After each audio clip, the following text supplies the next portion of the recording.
Hello, नमस्कार. कसे आहात? मजेत ना? मजेतच राहा. सहज योग म्हणजे काय? कुंडलिनी म्हणजे काय? ह्या गोष्टी मला फक्त ऐकून होती, मला माहीत नव्हतं. तुम्हाला बऱ्याच जणांना हे माहिती नसेल, पण हा जो काही कार्यक्रम मी पाहिला आहे, अनुभवला आहे, यामध्ये कुंडलिनी कशी जागृत करायची आणि सहज योग म्हणजे काय हे सांगितलं आहे. नक्की पहा. ही शब्दाचा जर फोड केली किंवा सह आणि ज, सह म्हणजे आपल्या सोबत आणि ज म्हणजे जन्मलेला, आणि योग म्हणजे आपलं पूर्ण विश्वाच्या शक्तीशी मिलन होणं, जोडलं जाणं किंवा कनेक्शन होणं. सहजयोगाचा दुसरा अर्थ असाही आहे की सहज म्हणजे अगदी सोपं. हा जो सहजयोग आहे करायला अत्यंत सोपा.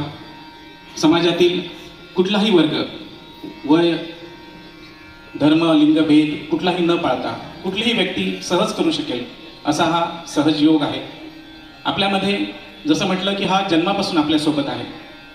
जन्मापासून कसं काय आहे आपल्यासोबत? तर प्रत्येक मानवामध्ये एक शक्ती आहे ज्याला कुंडलिनी असं म्हटलं जातं. ही कुंडलिनी शक्ती प्रत्येक मानवामध्ये आहे आणि ती शक्ती जागृत करणं हा या कलियुगातला आपला जन्मसिद्ध हक्क आहे.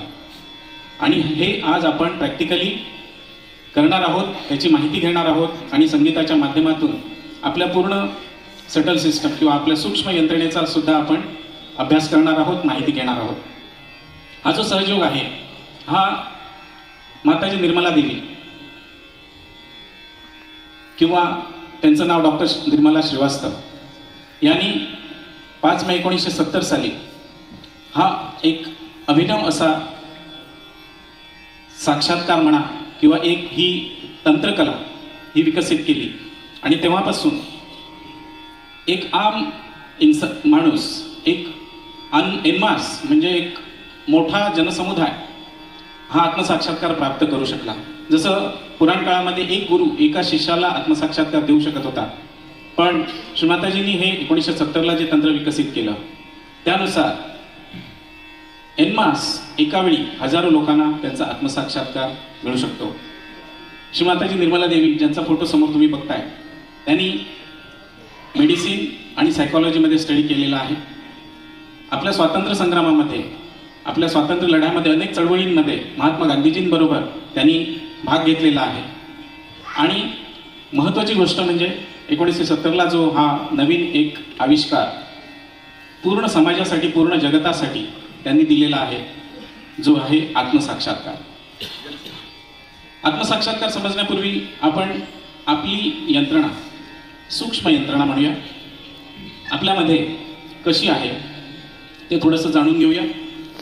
आपण समोर बघताय एक स्केच आहे. हा मानवी देह आहे. सूक्ष्म देह म्हणू शकाल, सटल सिस्टीम आपण त्याला म्हणू शकतो.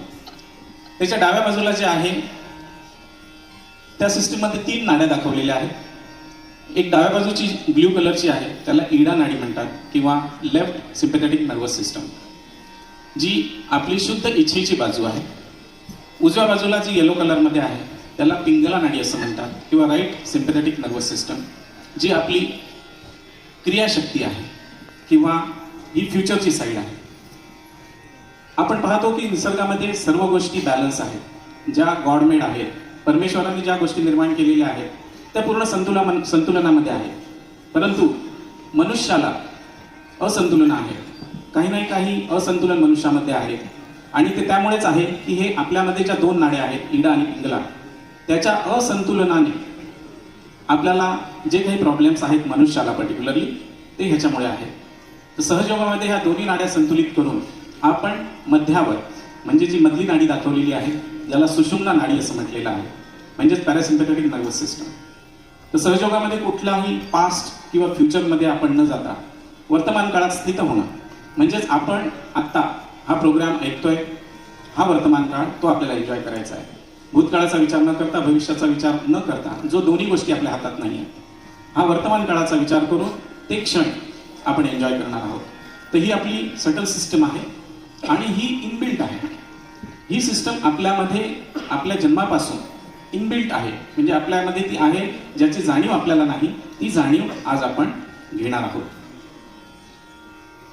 आजचा कार्यक्रम जो आहे तो संगीताच्या माध्यमाने आहे आणि संगीतामधले जे स्वर आहेत, लय आहे, जो नाद आहे, याचा जो परिणाम आहे तो परिणाम आपल्या शरीरावर किंवा आपल्या सिस्टीमवर कसा होतो.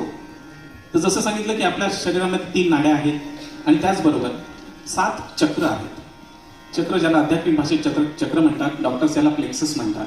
ही एनर्जी सेंटर्स आहेत आणि ही सर्व एनर्जी सेंटर्स आपल्यामध्ये एका विशिष्ट ध्वनीने, नादाने, म्युझिकच्या सहाय्याने ती प्लावित होतात किंवा ॲक्टिवेट होतात आणि त्याच्यामधले दोष सहयोगाच्या नित्य ध्यानाने आणि संगीताच्या मदतीने ते आपण हळूहळू दूर करू शकतो आणि ते चक्र किंवा ते प्लेक्सस आपण चांगल्या स्थितीमध्ये आणू शकतो, जेणेकरून आपल्याला शारीरिक आणि मानसिक सर्व प्रकारचं संतुलन आपल्याला हळूहळू सहयोगाच्या नियमित ध्यानाने आपण प्राप्त करू शकतो.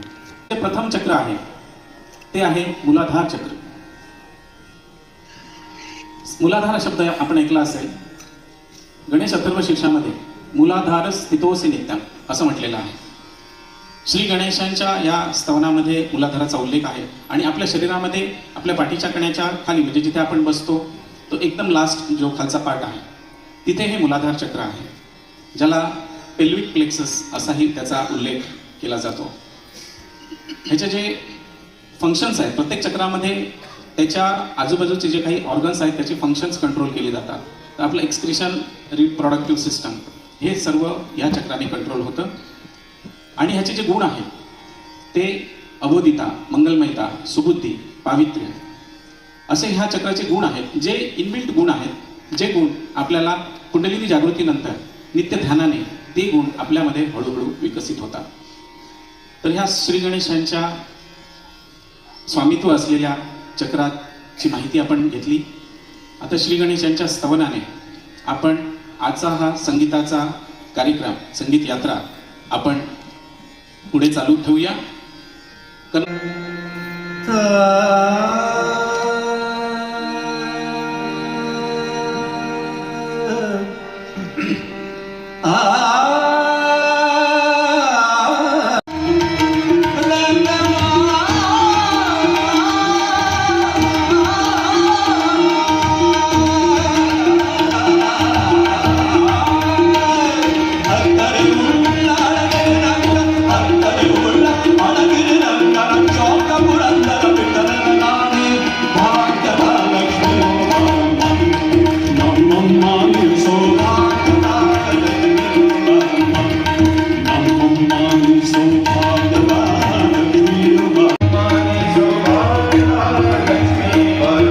संत एकनाथ महाराजांचा एक जोगवा आपण ऐकणार आहोत, ज्याच्यामध्ये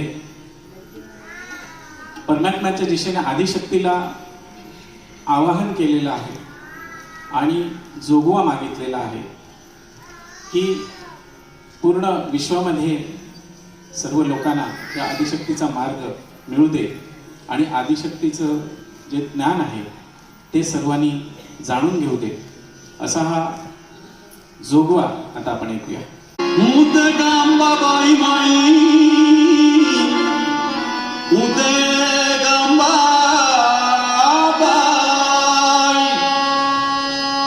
जोगबा मागे ना आईचा जोगबा जोगबा मागे ना आईचा जोगबा जोगबा मागे ना. जोगवा मी इथं फक्त थोडासाच तुम्हाला ऐकवला आहे, पूर्ण ऐकवत नाही आहे, कारण मला असं वाटतं की मला यामुळे कॉपीराईट येऊ शकतात. तर इतकं सुंदर संगीतमय कार्यक्रम मी अनुभवला आहे की खरंच याची अनुभूती खूपच सुंदर होती. आपल्या शरीरामध्ये 7 चक्र असतात आणि कुंडलिनी कशी जागृत करायची ह्या गोष्टी फक्त कानोकानी ऐकल्या होत्या, पण ह्या अनुभवल्या नव्हत्या. तर आज इथं मी सगळं अनुभवत जया आहे. विश्वबीजाची या कोंबा सावली केली तैसी ती कुंडलिनी मोठकी ओट वळली अधोमुखी सर्पिणी निजली असे. म्हणजे काय तर ही कुंडलिनी शक्ती जी संपूर्ण विश्वाची जगदंबा आहे, संपूर्ण विश्वाची माता आहे, संपूर्ण विश्वाची आई आहे, ही जगदंबा माता कुंडलिनी आपल्यामध्येच वेटोळे घालून सर्पिणी म्हणजे कुंडलिनी स्वरूपात या माकडळामध्ये विराजमान आहे. तर पूर्वीचे योगी जे असायचे ते एक गुरु एका शिष्याला ती कुंडलिनी शक्ती जागृत करून द्यायचा. पण जसं सरांनी सांगितलं की ही श्री माताजींनी ही जी पद्धती आहे एनमास म्हणजे सर्वांना सामूहिक पद्धतीने देता येईल अशी केली. तर आपण आता गणेशांचं स्मरण केलं, गणेशांचे जे चारही गुण आहेत ते आपल्याला प्रस्थापित केले, म्हणजे प्रस्थापित करण्यासाठी मागणी केली, ते गुण आपल्याला मिळाले. त्यानंतर आपण या भजनाद्वारे, या भजनारूपी प्रार्थनेद्वारे आपल्यामध्ये असणारी जी सुप्त अवस्थेत कुंडलिनी शक्ती आहे तिच्या जागरणेसाठी, तिला जागृत होण्यासाठी विनवणी करूया, प्रार्थना करूया सर्वजण या भजनाद्वारे. जागो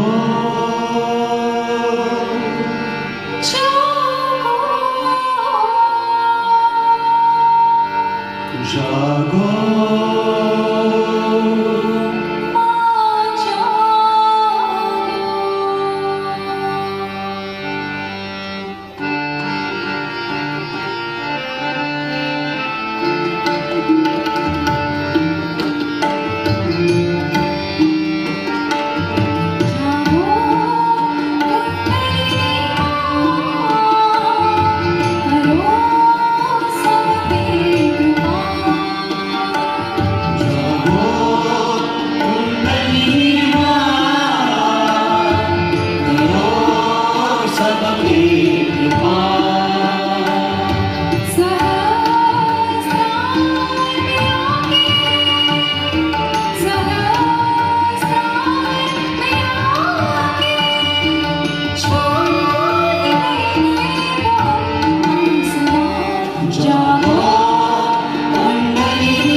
बालक की निर्मित होती वो यहाँ पर होती है, माँ के गर्भ में यहाँ पर इसकी निर्मित होती है। तो ये निर्मित का क्रिएटिविटी का चक्र है और at the same time pure knowledge, शुद्ध विद्येचं हे स्थान आहे आणि शुद्ध विद्या त्या ज्ञानाचं जे अधिष्ठात्री देवता आहे ती आहे देवी शारदा, देवी सरस्वती। तर त्यांचं स्तुतीचं भजन पुढचं ऐकूया आपण। जय शारदे वागीश्वरी। जय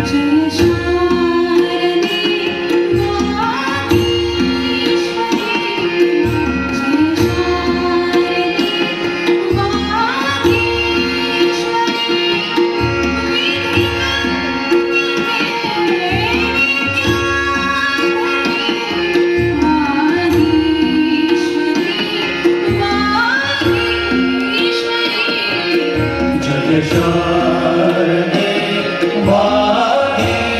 वागीश्वरी, जय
शारदे वागीश्वरी।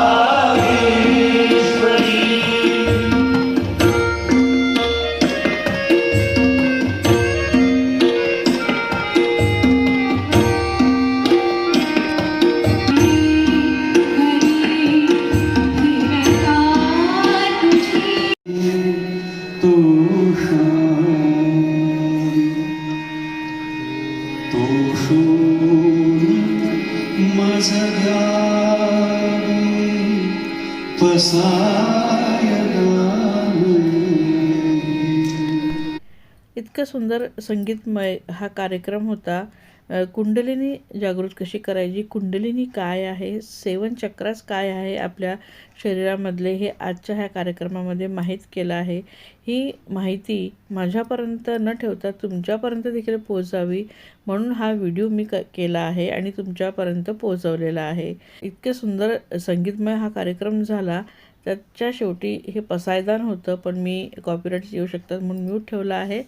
तर पसायदानानंतर कार्यक्रम संपला होता, पण खरं सांगते ही अनुभूती काही वेगळीच होती।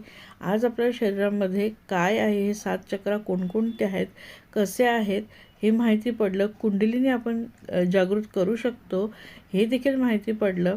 मध्ये मध्ये जेव्हा श्री माताजींनी आम्हाला कृती करायला सांगितली तेव्हा मला मोबाईल हातात नाही घेता आला, नाहीतर मी ते देखील तुमच्यासोबत शेअर केलं असतं। पण जे काही शेअर केलं आहे ना ते तुम्हाला नक्कीच आवडलं असेल, जर तुम्ही हा व्लॉग पूर्ण पाहिला असेल, हा व्हिडिओ पूर्ण पाहिला असेल तर। तर चला आजचा व्हिडिओ मी इथंच एंड करते. तर आजचा व्लॉग हा व्हिडिओ आवडला असेल तर प्लीज लाईक करा, कमेंटसुद्धा करा, शेअर तर नक्कीच करा आणि चॅनलला सबस्क्राईब केलं नसेल तर प्लीज चॅनलला सबस्क्राईब नक्की करा. भेटूया नेक्स्ट व्हिडिओमध्ये. तोपर्यंत बाय.